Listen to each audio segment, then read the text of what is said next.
Mugamba mutya mwenna abali ku channel yaffe eyitibwa Kyayiti YouTube channel yaffe kyembasaba mugende maaso n'ogyegattako olunaku olwaleero mu abakyala naddala bannakawere ng'obadde tolina mabeere kale nga mu mabeere go tolinaamu mata kusaba owulira eddagala lino lyangu nnyo ligenda kuba likuyambako.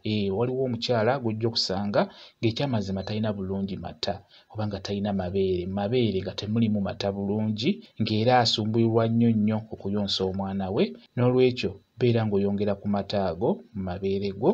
Nkusaba ofune mukene, funa mukene, bumukene buno bwennyini obwaffe bufune, bumukene obwo funa nga buwerako. Bw'omala obufuna nkusaba obeere nga obutereeza bulungi bwozeeko. Bw'omala buteeke mu kaseffuliya, teekamu amazzi, osobola okusaliramuko ku nnyaanya entonotono, nnyaanya zokka, tossaamu kirala. Oba osobola obutateekamu kintu kyonna, tokosa mukene oyo, mutokose. Bw'olaba nga atokose bulungi ng'ayidde, muteeke wansi abeere ng'awola, asigale mu kibuguumirize kitono. Beera ng'owuuta ku ssupu wa mukene. Ssupu yekka gw'oba owuuta agenda kukuyambako okwongera amabeere oba okwongera amata mu mabeere go. Gwe nnakawere ayonsa nga tolina bulungi mata, beera nga okozesa mukene, agenda kukuyamba ku nsonga eyo. Mwattu mukene oyo mulungi nnyo, ayongera amata mu mabeere g'abakyala.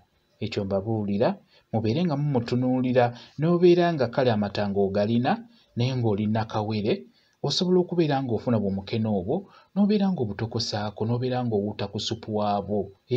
Tekiba na buzibu. Ssupu wa mukene oyo mulungi nnyo, naddala nga totaddeemu munnyu, toteekamu munnyu, toteekamu kintu kyonna. Bwe kityo bwe kiri, njagadde mbeere nga ndibabuulira eddagala eryo kuba lyangu. Just ogulayo obumukene bwo bwa 10 oba 5 n'obutokosa n'obeera ng'obuwuutako. Bufumbe mu nfumba gye bayita eya boyiro. Bwe kityo bwe kiri. Kambawe WhatsApp namba yange, osobola okumbuuza, nja kwongera okunnyonnyola ku vidiyo eno. WhatsApp namba yange eri 077787340 emu yeeyo WhatsApp namba yange. Mwebale kubeera ku channel yaffe eyitibwa Kyayiti YouTube channel yaffe. Kyembasaba mugende mu maaso n'ogyegattako, mubeere bulungi, mweraba.